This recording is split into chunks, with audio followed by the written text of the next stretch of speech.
How to be heroic. This is going to be kind of a fun episode to make.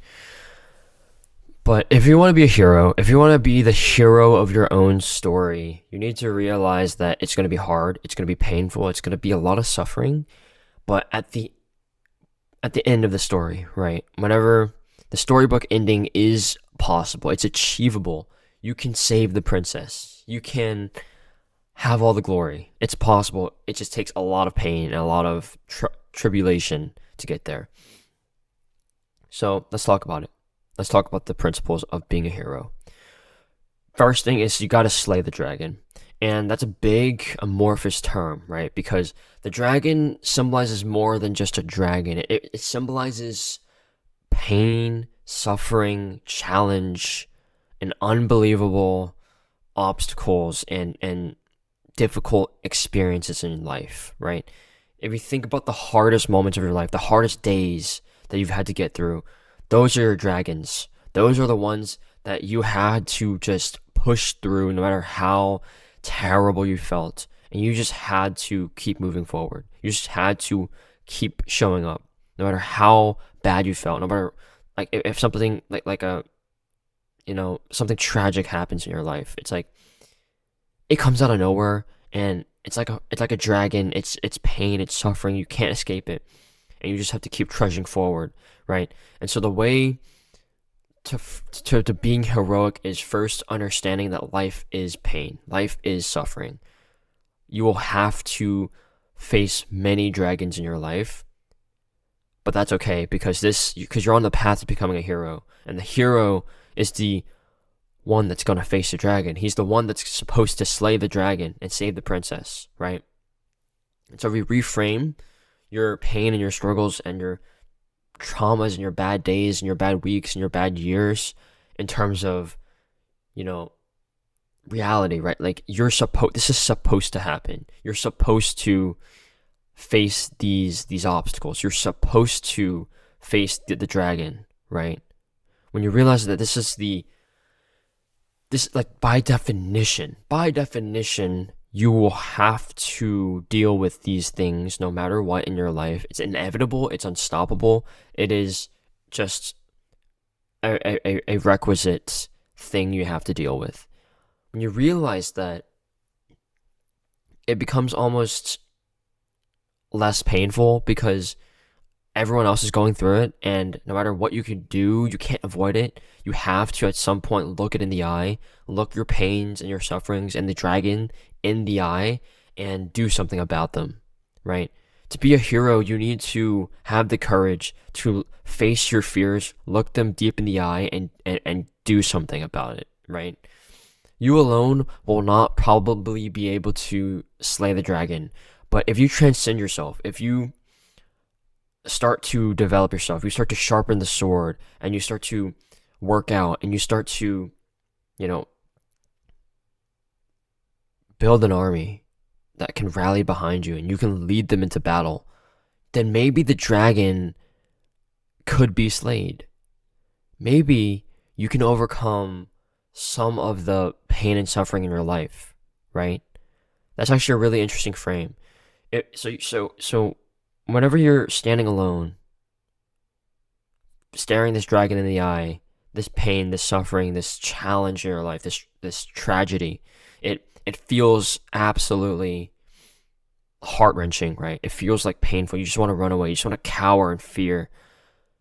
But then you can do things. You can do behaviors. You can work out. You can sharpen the sword. You can improve your skills. You can build an army. You can build a community. You can study the techniques, and you can get mentors to help you tackle this problem, right? It's not about learning how to slay the dragon. It's about the journey of overcoming, right? It's a journey of becoming somebody and adopting the identity of a hero. And you only do that through, working out, sharpening your skills, sharpening your sword, rallying people, right? That's how you do it. It's not about the dragon. It's about the experience of overcoming the dragon. That's the first principle of becoming a hero. The next thing is saving the princess. So you've overcome the dragon, and I like to see the phase and the stereotype of saving the princess and driving off into the sunset as like the positive reinforcement. It's the happily ever after that you get to have for a brief moment before you're back into the trenches, before you're back into the dungeon to save the next princess. So this comes back in full circle to the idea of sprints and recovery, right? Most people work endlessly and really never give themselves time off besides like that 2 weeks of vacation that they get once a year.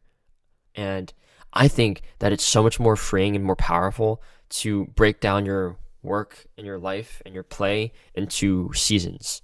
This is not my own idea. This is, I think Hormozy started it, but it's this idea of like just having months on end where you're really sprinting hard and working hard for whatever project you're doing. And then you have like a month or like a few weeks to chill, to relax and recover from that sprint and preparing yourself for the next sprint, right? And so I think that's really powerful. And I think this is the idea behind saving the princess. You've just slayed the dragon, you just overcome this huge boss, and now you get to save the princess and drive off to the sunset. You need to actually do that. You can't just skip out on saving the princess. You can't just let the princess stay in the dungeon or whatever, right? You have to save her and you have to drive off to the sunset because it prepares you, it gives you a deep-seated desire to keep showing up and slaying more dragons, right? It builds upon the identity of you becoming a hero. Working hard and being ruthless is good. It's very good. It's something that a lot of people might need. But I think some certain people, if you're anything like me, you also need that time to drive off to the sunset and have the happily ever after just for a brief moment so that you can get back into hustling and sprinting again and facing the dragons again. And then the final principle I want to leave you with is the idea of stories, right?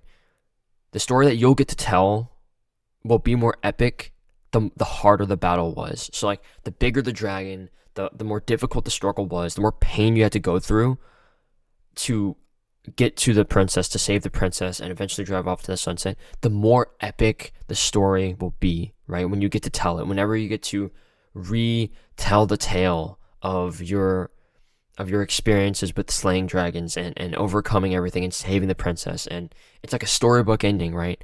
You get to tell this amazing story to people, and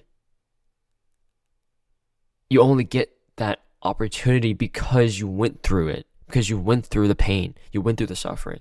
And so this is a way Hormozy frames his work. This is the way he frames doing difficult things and doing hard things. It's not this. Yeah, it feels hard. It sucks. You hate it.